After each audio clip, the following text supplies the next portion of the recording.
다시 붉기 주신 행석천 위라는 신임 대견파리 상의 신규는 세오월기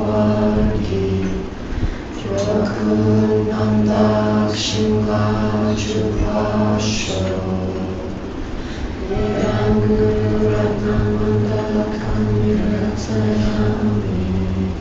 상계 주양수기 적남과 장추벌두 닭미 겹수지 닭이 주생기 빼스남기 조라 펜실 상계 주파쇼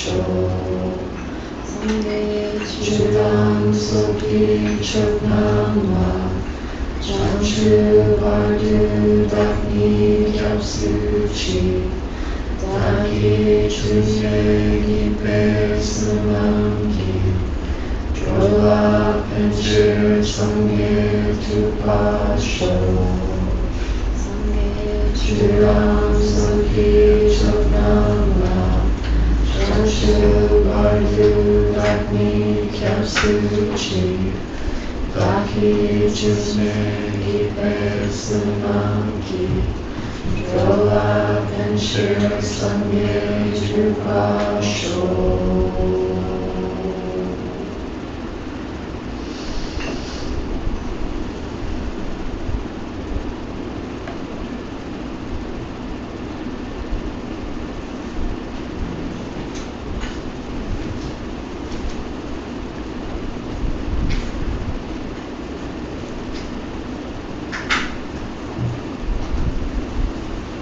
Start with a long meditation, so be comfortable.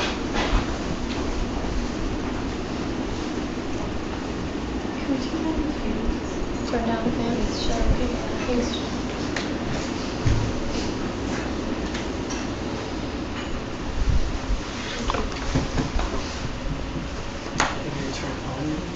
Not all the way down. The first level. Okay, thank you, that's good.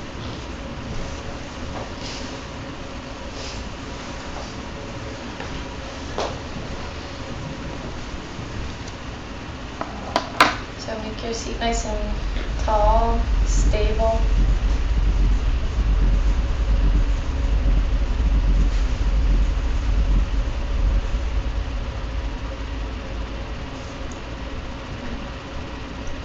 Let your breath naturally come to a relaxed state.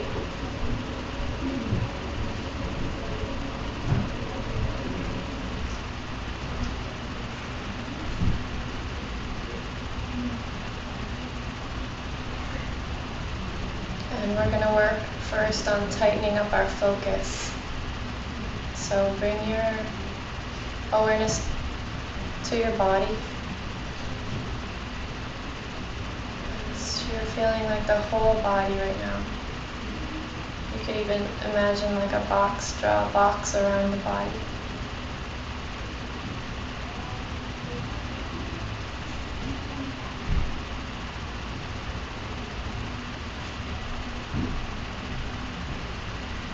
And then bring it, zoom it in a little bit, and maybe you drop the legs.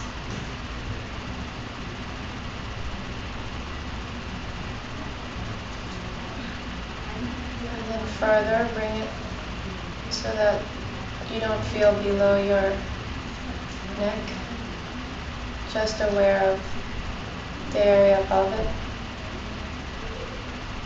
You don't feel your neck down.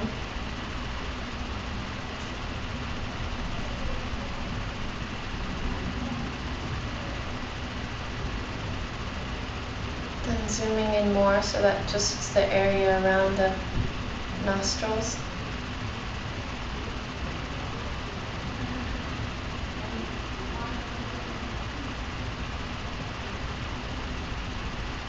And then further zooming in until you are just the breath at the edge of the nostrils.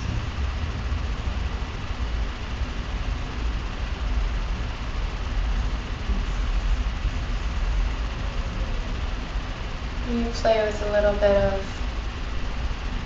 balance between zooming in too far and going towards agitation and being too relaxed. You get a tinier spot till you bounce off your object.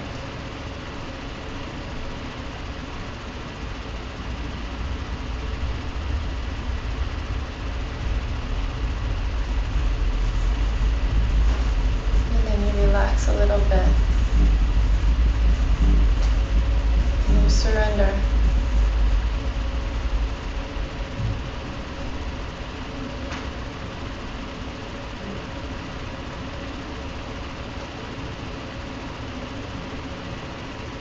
Your mind is sharp and intense with clarity.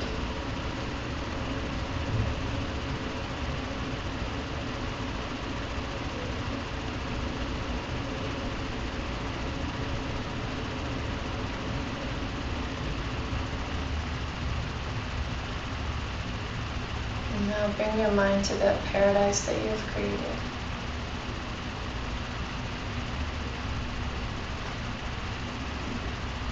You are there.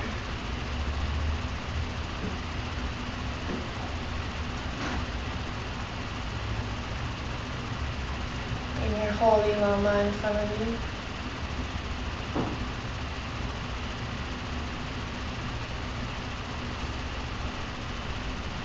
To your left is your mother.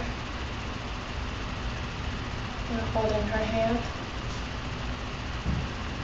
To your right is your father. And behind you a sea of people.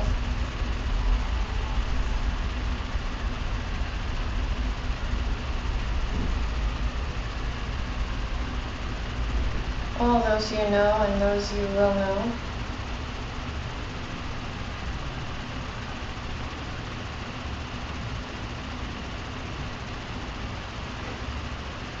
You're speaking directly into their minds in the exact way that they need you to.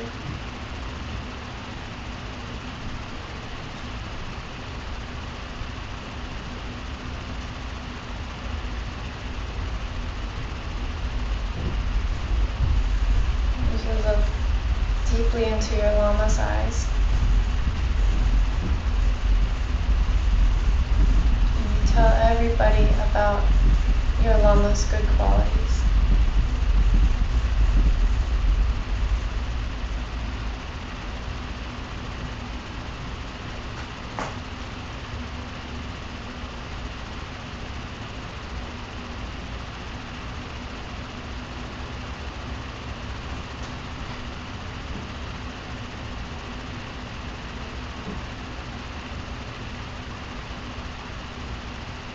Your devotion is so beautiful that they long for what you have realized.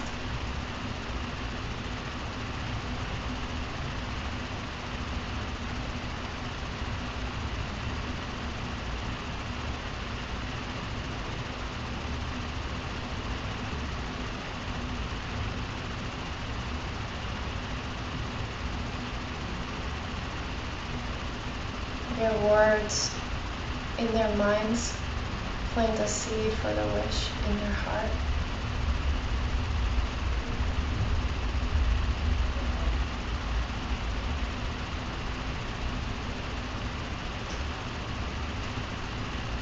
Then tell them about the emptiness of your Lama.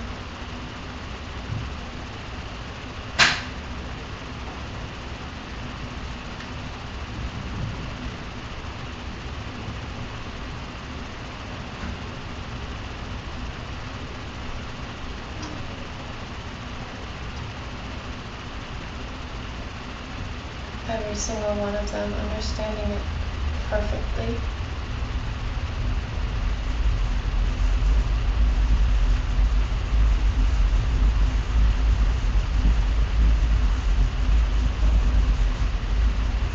Now open your heart to your Lama in front of you.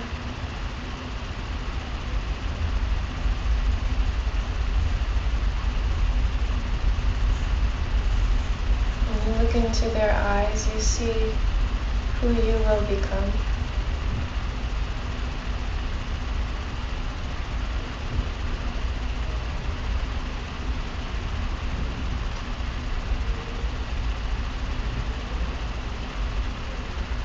And you become now who they see.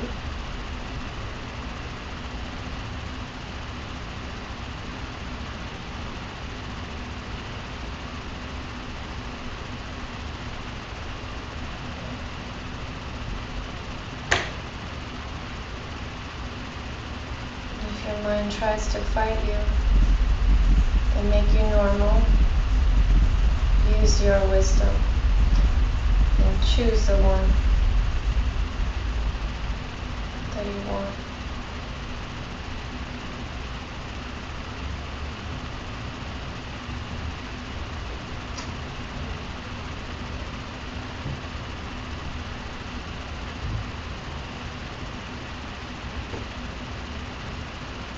You will make offerings to this holy being.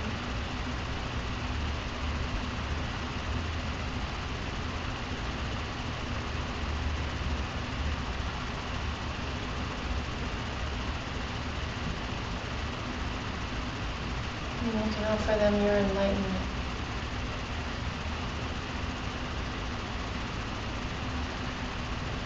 This being who you are right now.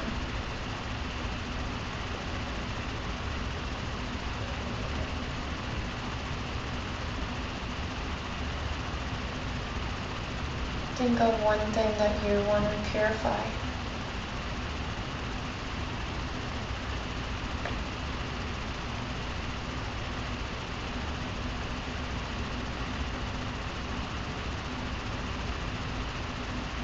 You feel regret because you know karma and its consequences.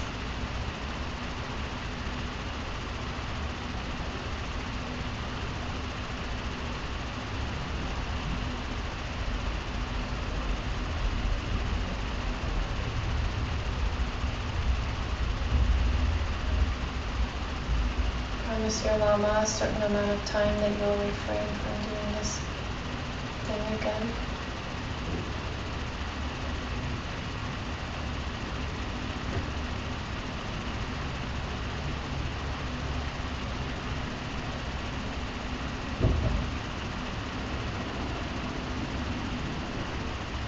Now think of something that you can do to make up for it.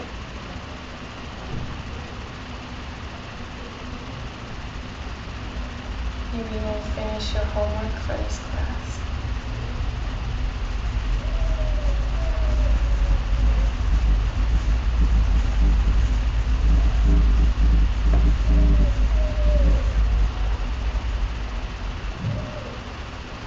Think about a good thing that you did today, or maybe a good thought that you had.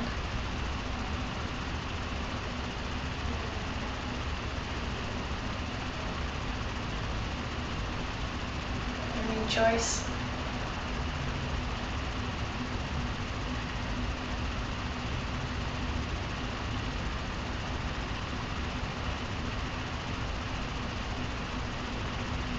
Ask your Lama please to stay. Always stay close.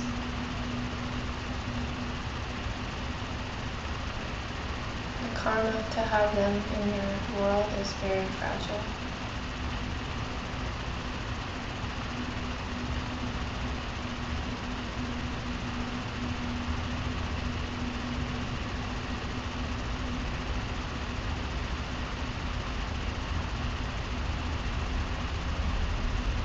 Ask them to keep teaching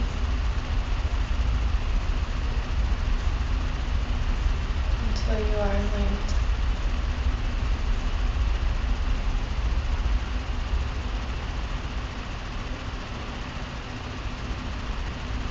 And you look into their eyes and you see a beautiful sparkle, and you know they agree.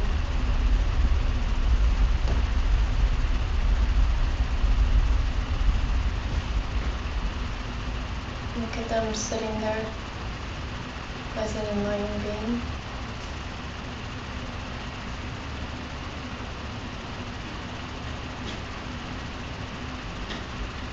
And choose to see it as valid.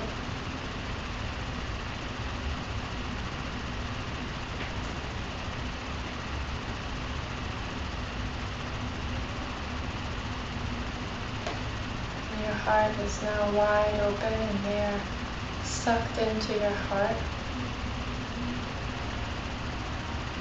And you are them. They are you.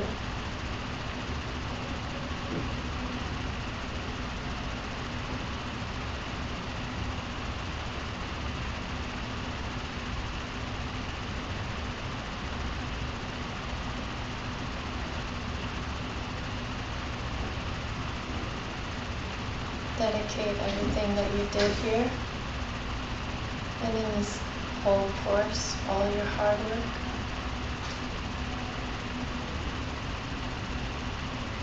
Dedicate it all to seeing emptiness directly as soon as possible.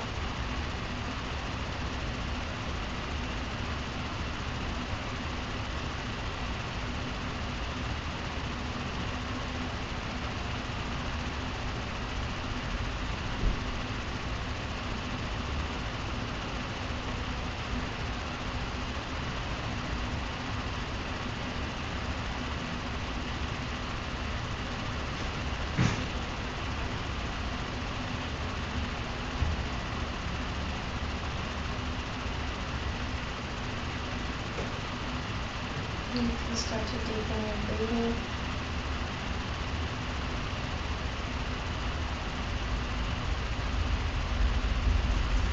And you can come back to the room when you feel ready.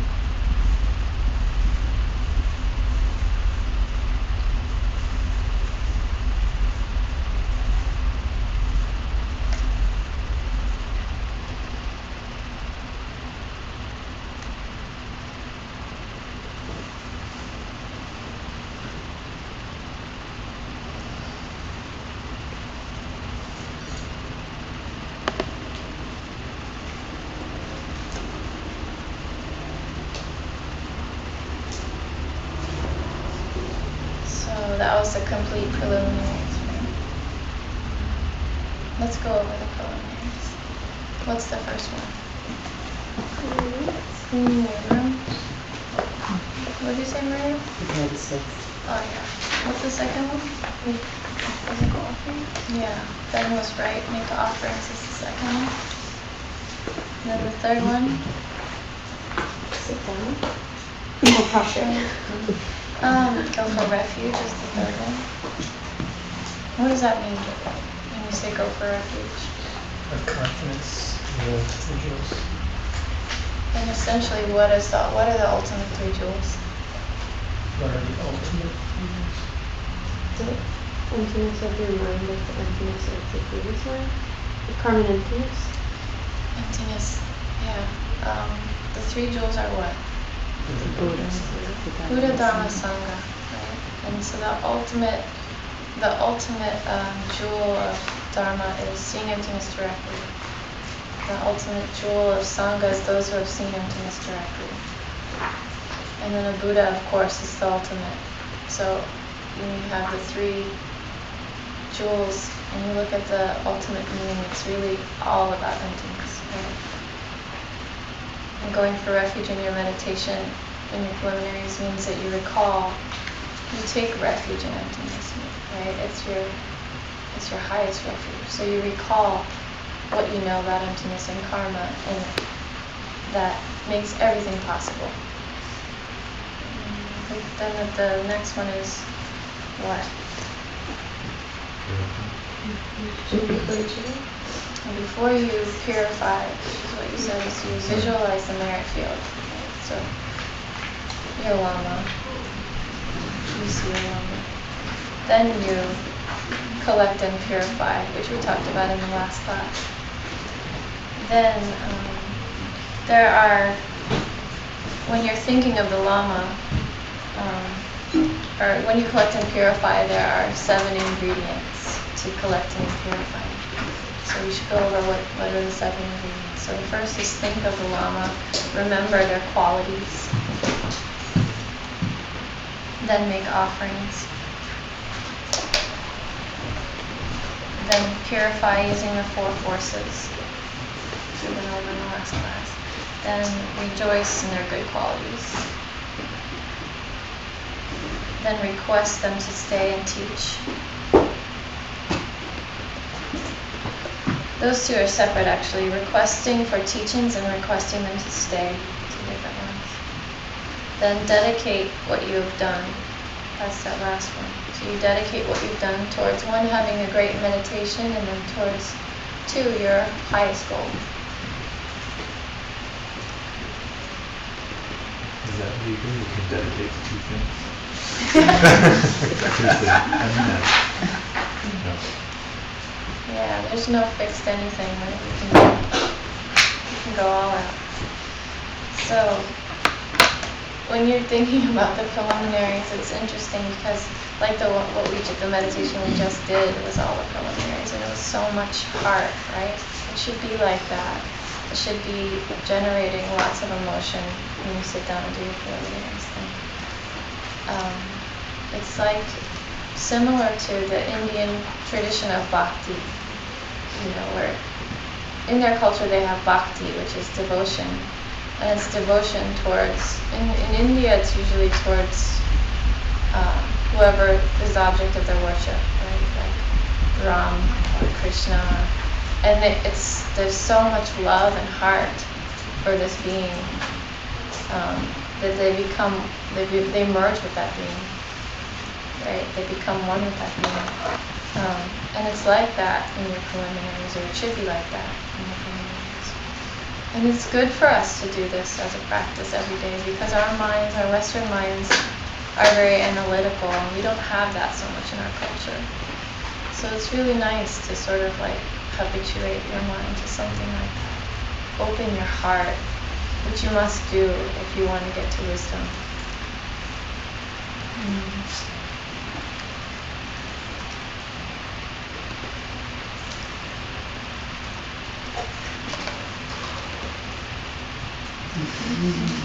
It's in tears.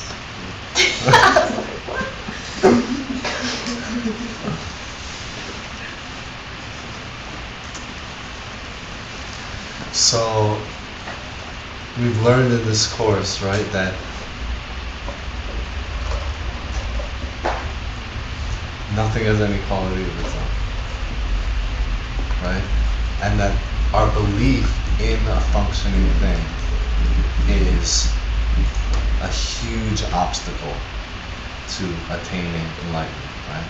And any realization lower.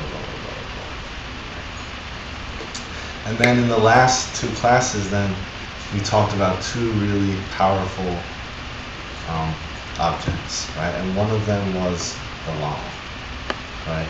Sometimes the Lama looks amazing, beautiful.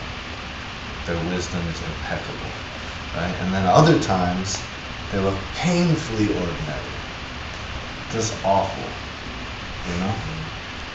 And they're both valid, right? They're both mental images. They're both produced by karma. So we have a choice, right? And this is the second part of what we were talking about, is that the actual, this choice, the nature of mental images. They're totally equal. They're totally empty. But two different kind of mental images give rise to drastically different results, right? One, you see the object has qualities from its own side. That is an excuse for having mental afflictions. Mental afflictions lead to suffering. The other is seeing the object has no qualities of its own, right? No qualities of its own. Totally the doorway into enlightenment. And that is an excuse to do virtuous things. And virtuous things lead to happiness. And lead to ultimate happiness for you and for others. Right? And if you recall Master Kamalasila talking about the mind-only school, and he was saying, even among your mental images themselves, there's a correct kind and there's an incorrect kind. The correct one sees that things are caused, that they're dependent, that they're completely empty of having any characteristics of their own. The other sees objects as having qualities, and that kind of mental image is of something that could never have existed in the first place. Right? The first mental image of something that exists but has no qualities of its own can be of your body made of light, can be of your Lama's perfect enlightening qualities, right? Can be of the wonderful qualities of your mom, can be of any kind of virtuous idea that you have, as long as you're seeing that it has no qualities. Then that kind of mental image is true, according to Kamala Shia in his commentary of the Mind-Only School, right? And then he even kind of goes even farther and says, hey, your imagined ideas you're already recognizing as projections. You're already recognizing that they have no qualities. And you can test it by looking at first an imagined idea, like your body of light, and then opening your eyes and looking at an object and see the contrast. See the contrast. Automatically, because if you're anything like me, I'm a samsaric being here, right? Automatically, I'm seeing the outside thing is real, but the idea was just an idea, right? So that shows one you're holding as having qualities, and one you're holding actually in the correct way, which means that that object, that imagined idea in your mind, quote unquote imagined, can be a more powerful object karmically, right? More powerful, more true, imbued with wisdom for the benefit of other beings, right?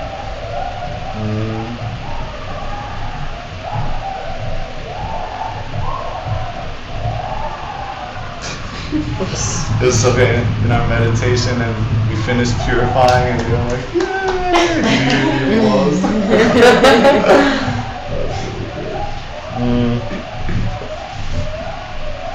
So we really saw how relating to things as they appear is a total dead end, is 100% a dead end.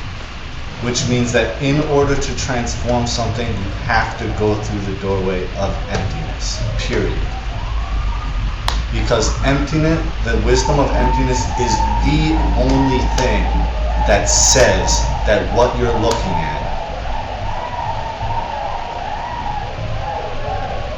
exists due to causes that you yourself have planted in the past.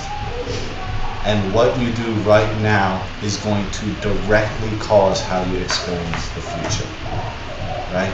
That's why karma and emptiness totally married together, right? And Master Kamala Shili, even thinking way ahead, he perfectly proved everything he wanted to prove at this point. But now he's still saying, he's bringing doubt into the equation to say, even after all of the proofs, you're going to doubt. You're going to have doubt. So many different ways that doubt comes into play in this, right? One is, once you've proven that outer objects have no qualities, and even if you've taken that analysis and you've directed it to your own consciousness, to the mental images themselves, right? Then that practitioner may begin to grasp onto the path. That the path has qualities of producing enlightenment. So does the path have qualities? Yes. But we just finished saying that there's no way the path could have qualities. It has qualities because of the seeds that you planted. So it doesn't have qualities. It does have, but not fixed qualities. Not fixed. Okay, so deceptively it has qualities? Yeah. Okay. So the path doesn't have qualities. Right? From its own side. Because deceptive, it appears to have qualities even though it doesn't. It appears to have qualities Okay. and it functions to have qualities. It can't. It can. Because one person empty. can, right, be on the path or say they're on the path or whatever, and they reach enlightenment. But another person, maybe some lingering doubt, hold them back in the crucial moments before directly proceed emptiness, and then their life is over and the lottery ticket comes and they don't have such a good time in their next life, right? Okay, so the path doesn't inherently have the qualities of producing enlightenment. You know, you kind of answered question too soon. that was the answer of the question. How do I go back? I'm sorry.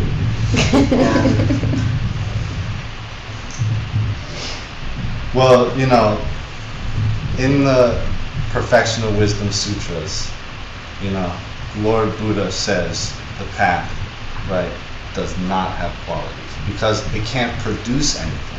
Because if it could produce something, it would keep producing the same thing over and over again until infinity. But if it wasn't the path, then we could never reach enlightenment, right? So deceptively it has qualities, but we have to look at it with wisdom. It does not have qualities to produce enlightenment, you know? And this can really keep you out of a lot of problems. I think especially early on in your studies, then it can really keep you from judging others, judging what other people are doing. Just because you're calling this path the path to enlightenment doesn't mean it is for every single living being. There's only one path. Right? So in the presentation of the two truths, right? And what are the two truths? What's the first one? What's the one that, Deceptive reality. Deceptive reality, right? Punsok Tempa. And what's the definition of deceptive reality? That which appears. Almost. That's not what it really is. Yeah, exactly. It's appearing differently than how it really is, right? And then what's the other truth? Ultimate reality, mapped out by right? And ultimate reality, it appears how it truly is, right? And what is it to describe ultimate reality? I don't even know, you know, but emptiness is empty too, because the emptiness of the flower depends on the flower, and if you take away the flower, then the emptiness of the flower is gone, so emptiness of the flower is dependent on the assembled basis of the parts of the flower, which means the emptiness of the flower is totally empty, right? And as soon as it becomes the object of your analysis, then it has a basis, and you keep going, right? And one time we sat, maybe Nancy was there with a presentation by His Holiness on this, on the Nagarjuna text, and it was like the biggest headache because it just kept going farther and farther, like, and I remember Geshe-la saying, and this is really an amazing point, for someone who's directly perceived emptiness, okay, it's like trying to describe color to someone who's only seen black and white. So not only is emptiness here all the time, and not only is it the reason why anything can function at all, why anything can exist, not only is it the reason that you can experience any kind of color, or any kind of sensation, or any kind of movement, or any kind of thing, right? But every single object has its own special characteristic. Every single object has its own ultimate potential, right? Its own ultimate potential. Now, we have to go into deep meditation. We need a really good reason to do it. We need to develop intense compassion for the people we love. What else is going to do it? Because guess what? The higher you get in your meditation levels, the more pleasurable it is. So why not make it about the pleasure at that point? You need a good reason to push past that, to not be distracted, right? Then You use that reasoning, you use that passion, or whatever you want to call it, to reach stillness, right? To reach stillness.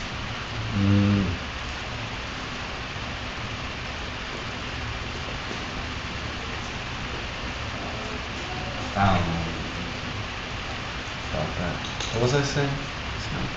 You're going to use your passion to reach stillness. Right Oh, before before that, you're talking about ultimate and deceptive reality. And you're talking about how the two meet each other. Yeah, I don't really know. You're saying something about potentiality, all objects have this potentiality. Yeah, I don't remember the punchline. But you were talking about the way that if you've seen emptiness directly, then you understand. Maybe it's like coloring black and white. Yeah, yeah. All objects can be objects of bliss. Yes, that's what I was going to talk about. Yeah, exactly. That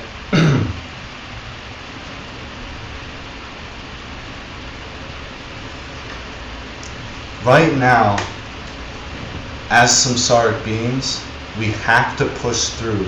We have to use our passion to help other beings to reach stillness, to directly perceive emptiness. And the reason is we can only perceive one thing at a time. We have to completely filter out all of the sense perceptions that we're having. We have to reach a place where we can effortlessly hold, remember Pabonka Rinpoche saying, effortlessly hold an object for as long as we want, right? And we're having this intense bliss during it, effortlessly, okay? And we recall the object and we go into this direct perception because we can only perceive one thing at a time. I remember His Holiness the Dalai Lama saying, when you start meditating, he's talking about Kamala in the teaching on Lama Rinpoche. He said, if you're meditating, meditate with your eyes open. Because in meditation, you're not using your eyes. That's hardcore, right? Yeah. That's hardcore, okay? So we can only perceive one thing at a time. But enlightened beings, they can perceive ultimate reality and conventional reality, deceptive reality at the same time. You see? They're looking at an object, they're directly seeing its ultimate reality, and they are experiencing intense bliss from that deceptive object. Okay? So, I was talking about Lord Buddha in the presentation of the two truths, about deceptive reality and ultimate reality, right? So here's a quote from Lord Buddha.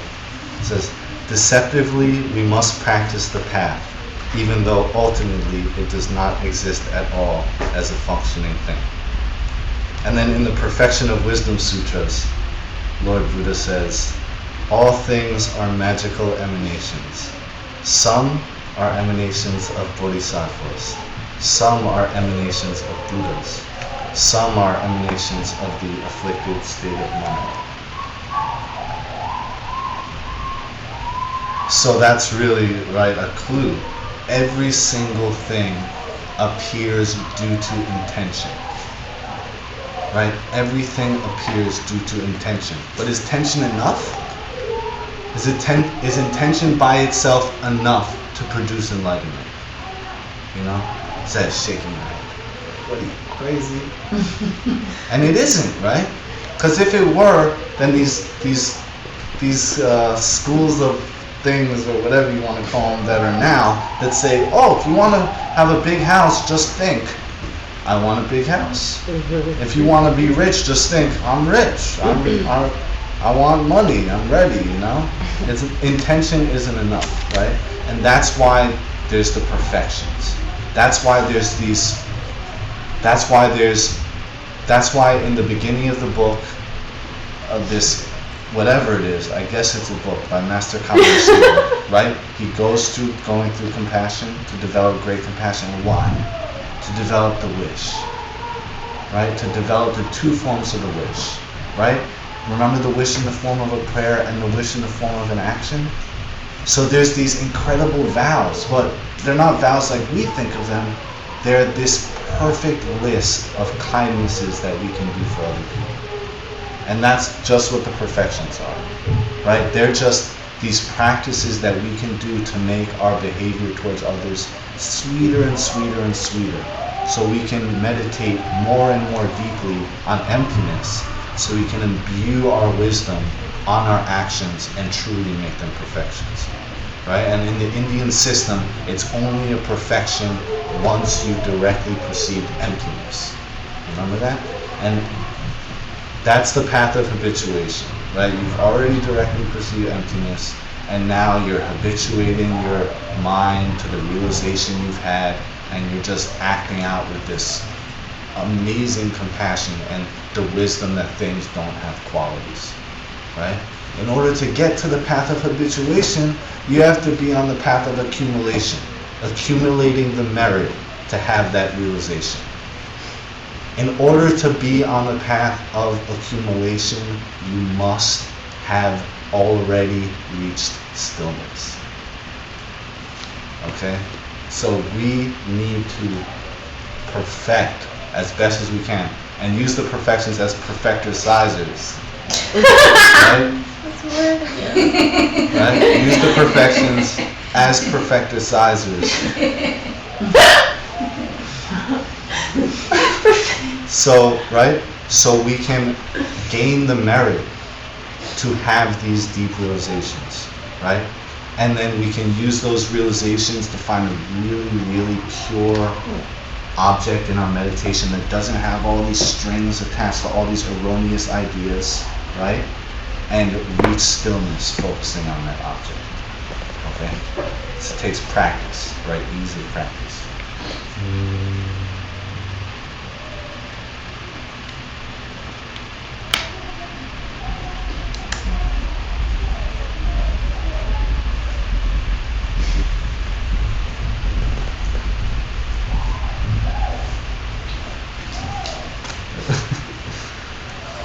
Okay, so Ori just kind of went over the flow of the teachings, right, in a way. And I want to go over the meditations that we've done, because in the time that we don't see you, it would be a good idea to come up with a game plan of what you're going to meditate on, so that you don't kind of fall off the track. So you can kind of think about meditations that you are drawn to, and then also think about ones that you might not have had enough time, like this last one that we did. We only had a day to meditate on, and it's like the ultimate one, so you should focus on that one at some point. And then ones that you struggled with, you should go back to. I guess that's probably all the meditation. Not that you struggled with it, I mean, I just covered all of it. So let's see, the first one was that we looked for the root mistake, right? We started the class with that, and we were kind of trying to see that if you've had all these teachings and you're still acting in the same old way, it means that there's some doubt in your mind, and so you're trying to catch it, you're trying to find it, see what it was.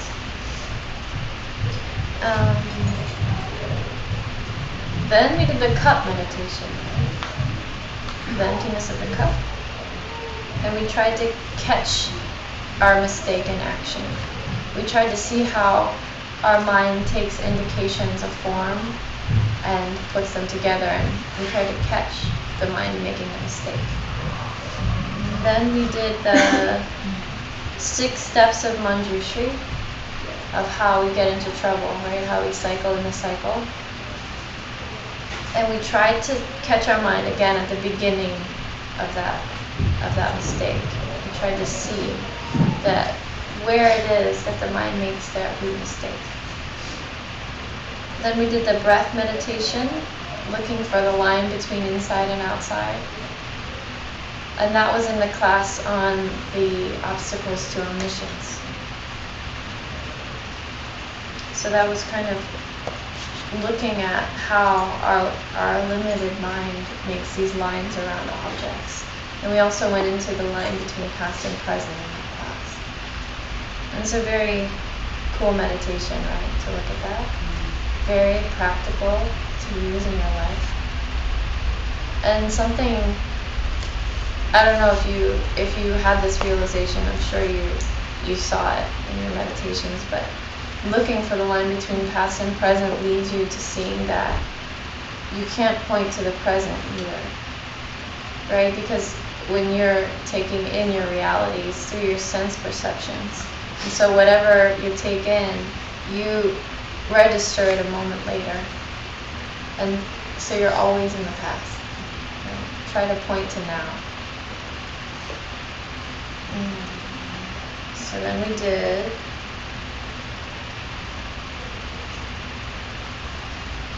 the meditation on the mental image of an imagined thing and the mental image of an object. And we used our body in that meditation. Body of light versus the body that we normally see.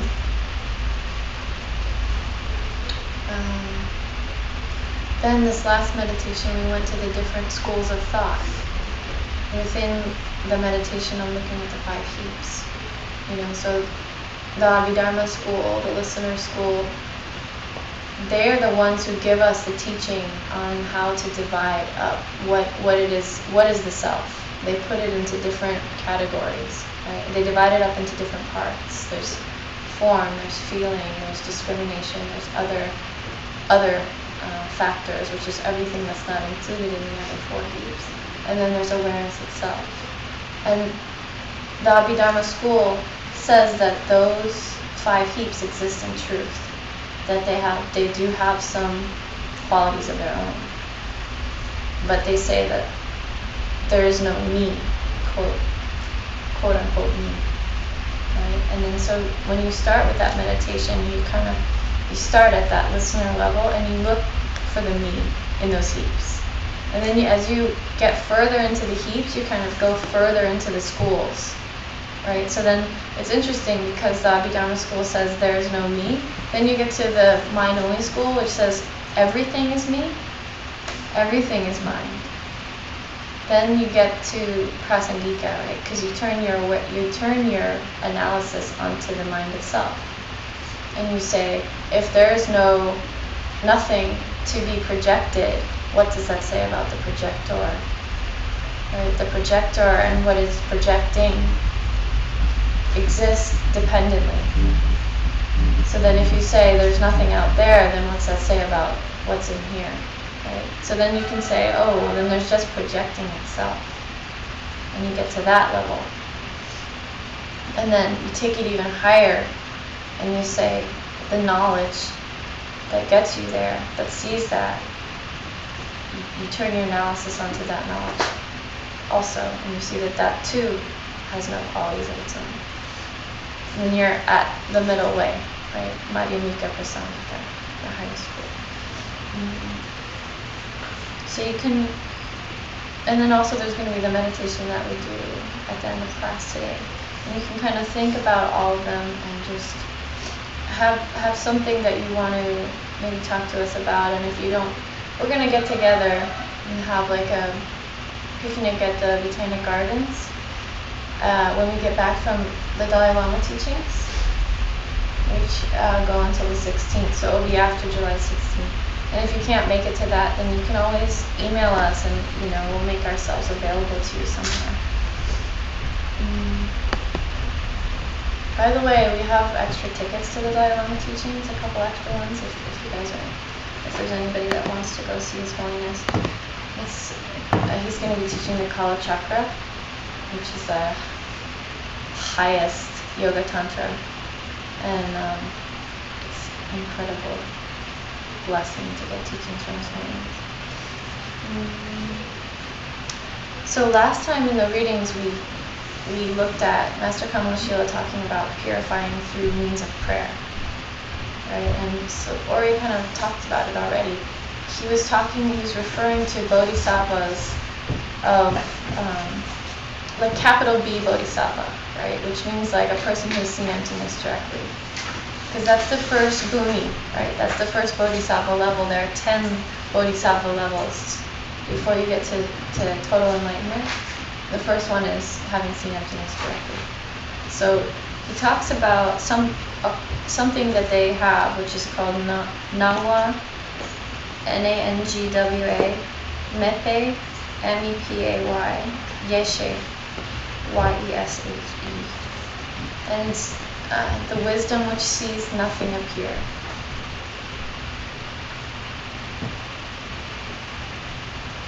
So what that means, is it's a synonym for having seen emptiness directly. It's one who's not fooled anymore by what appears. And he talks about in the reading how they have this and they use this as they practice the 6 perfections, right? They're on, like Ori said, the path of habituation. They've seen emptiness directly, and now they're just going about their lives, and they're moving around in the world, relating to things with this highest wisdom.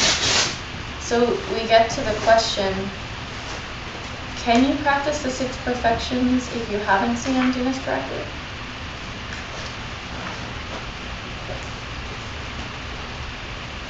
Jamie Yes. says yes. But not perfectly. Ori's gonna answer the question. No, you didn't. Oh, really? Sure, why not?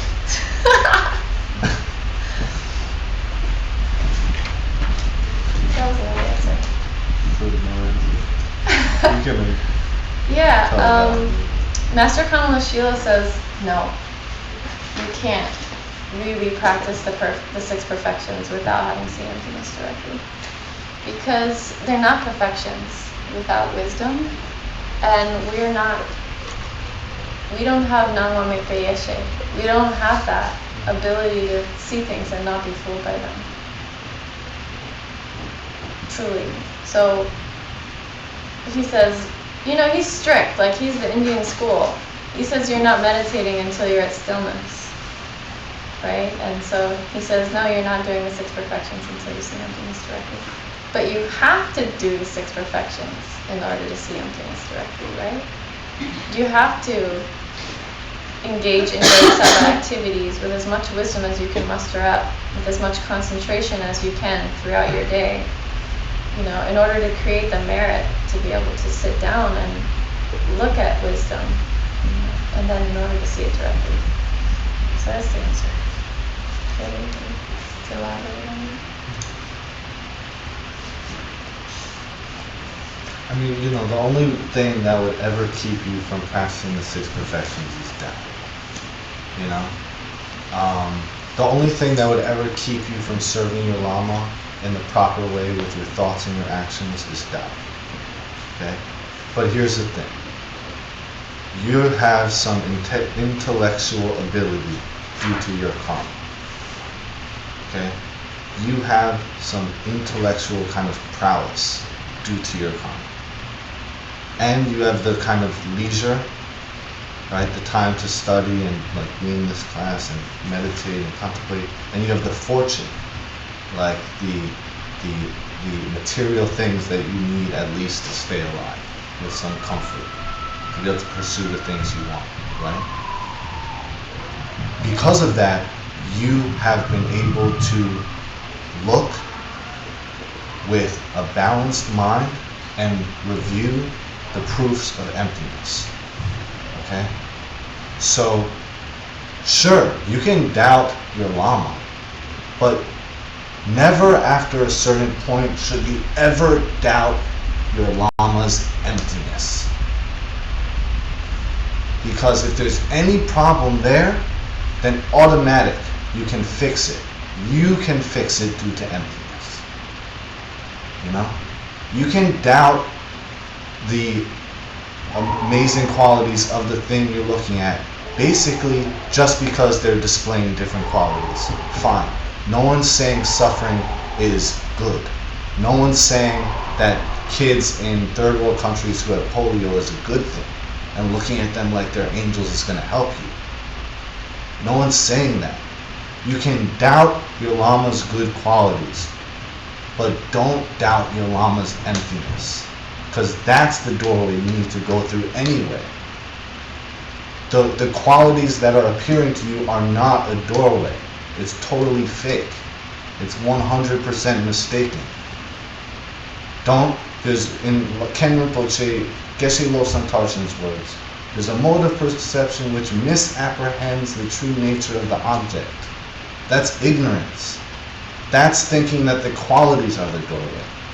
There's a mode of perception which apprehends the true qualities of the object. That's wisdom. That is the doorway. You see? So anything can happen, fine. But as long as you're grounded, due to your own intellectual ability, you can be grounded in the realizations that you've had about the truth of the proofs, the truth of the crystal clear, perfect reasoning that establishes that there is something that is ultimate. There is something that is 100% ultimate. It's like a diamond. It's the most ultimate thing. It is ultimate reality. And the other thing is 100% totally fake. As soon as you see it, it's already changed an infinite amount of times. You think it's made up of itself, but it's made up of atoms. You think the atoms are made up of themselves, but they can be divided, and so on and so on and so on and so on. The atoms themselves cease to have the identity of being atoms, right? Remember the quote from Lord Buddha? Look at the horns of a bull, you divide the horns of a bull, they cease to have the identity of the horns of a bull, right? So on like that, you know? So emptiness is the key. Doubting the truth of the proofs, that's your own fault. That's stupidity.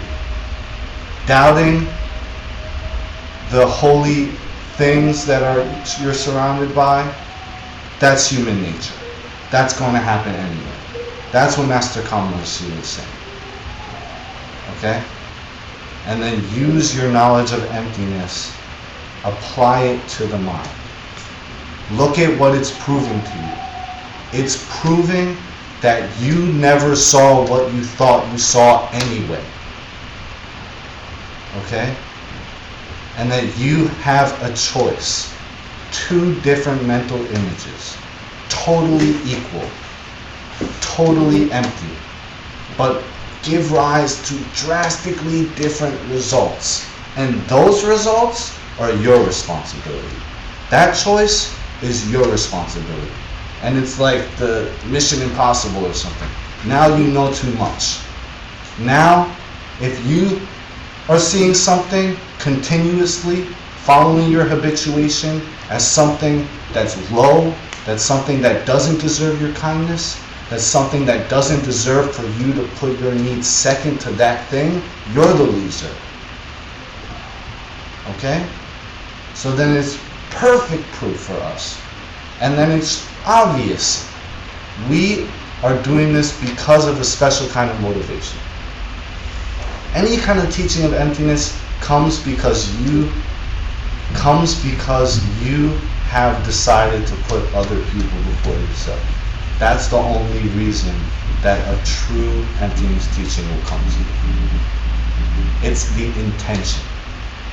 It's the intention which will give rise to your Buddha paradise. That will give rise to the mind of a Buddha directly perceiving ultimate reality. That will give rise to a you, right? A you that is seeing every single living being in the entire universe simultaneously and loving each one like they're your only child. Right? So, just, don't be a loser. Doubt is natural. That's why Master Kamalashi is addressing it now. Doubt is okay. Everyone doubts things. But emptiness is undoubtable. Okay? Emptiness is true. It's the only thing that's true. Period. The logic is literally crystal clear. So if you don't get the logic, it means that you're intellectually deficient. It doesn't mean the logic is deficient. It's infallible. It literally is the only infallible thing. Okay? Don't doubt the emptiness. Okay? And trust me, we're not the only ones that are faced with doubt. I remember a great story about Jetson Kappa. And he was looking through all the old texts and he was trying to figure out, there's all these different explanations of emptiness, and he was like, at that point in Tibet, nobody knew what the real teachings were anymore. Because people had added so many things in that nobody knew which one was the true one and which one was the false one. There were so many commentaries, Indian commentaries, Tibetan commentaries. And Jetson Kappa literally couldn't figure out which interpretation of Nagarjuna was the right one. He couldn't figure out what the real highest school of emptiness was. And he was looking and he was looking. He was like, you know, is it... See, after Nagarjuna, Buddha Palita wrote this commentary. And Buddha Palita was saying that, look, Nagarjuna is saying that because things are dependent, that they're empty. And because they're empty, they're totally dependent. Because they're empty, they can function. If they weren't empty, they would be frozen. Right? But then other people came and wrote commentaries after that. Pabhaviveka wrote a commentary after that. Right? Which is kind of like Mahamudra level 5. But at least they're saying, look, there's atomic particles. Your mind is arranging all those parts out there, and it's seeing it. It's seeing something. And it might not be seeing the atoms, but the atoms are really there. You know? And Chandrakirti was saying, listen, Buddha Palita was right. You know? If you take atomic particles and you take them under the analysis, they're empty too. Right? Including the parts of the mind. Right? The moments of mind, right, are empty. So, Jetson Kappa was like, what is going on? I don't know who is right. This is totally ridiculous. I've been told to really review with skepticism and, you know, the quotation from Lord Buddha, really check everything. Don't believe anything. No indoctrination. And he's going, and that's kind of like, that's good. Skepticism is good, but here's where doubt can always bleed in, right? He gets to Chandrakirti's interpretation, where Chandrakirti is saying, listen, Buddha Palita was right. You know, that's the real thing that Nagarjuna was saying. And he looks at Chandrakirti's thing and he's like, another guy like saying another wrong idea. When am I ever going to find the true interpretation of emptiness? And then Manjushri, the emanation of wisdom himself, this deity, comes to Jetson Kappa. And he's like, whoa, hold on, Jetson Kappa, hold on. Skepticism is good, but doubt is harmful. And you've allowed your skepticism to transform into doubt. You're going too far. So take a deep breath and look at the proofs that you've already looked at. And I'm telling you, look at the Chandrakirti text. There's something special there. And he's like, all right, fine, I'll look again. You know, even though I'm not sure. I mean, it totally seemed wrong to me. And he goes and he looks. And that night, as he's putting his head on his pillow, he has this vision. And Nagarjuna is up in the sky, like the moon. And there's these 4 pundits, Indian pundits, debaters, like all floating in the sky. And then one of them floats down to Jetson Kappa and he says, I'm Buddha Palita.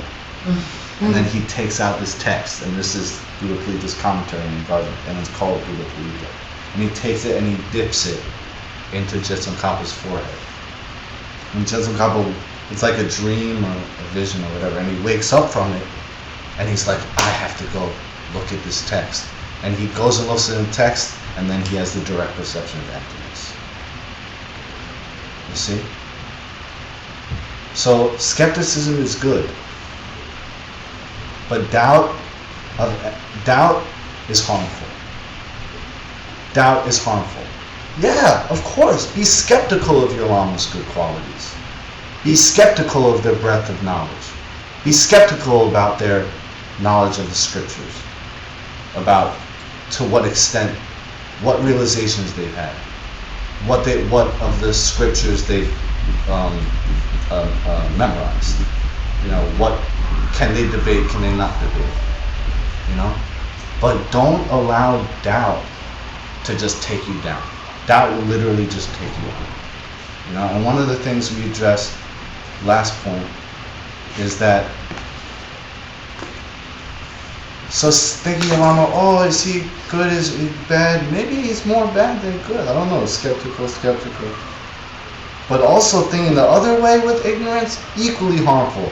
Oh, they're so amazing. Oh, they're the best. They're so holy. They're like, I would do anything to just serve them for the rest of my lives. In an ignorant way, thinking that the qualities are coming from them, doubting the emptiness of the Lama, doubting the proofs that you've gotten and just latching on to this holiness, that will destroy you. That is the one thing I have seen destroy somebody. Okay? That is the one thing that I have seen destroy somebody. Always think of the emptiness of your Lama. Whether you're being skeptical of their good qualities or you're revering their good qualities. Always think of their emptiness, because the emptiness is the doorway to all the realizations. Deal? Kind of like deal, right? Okay. Pinky swear. That's under. Okay. Favorite? Yeah. We have some of the journals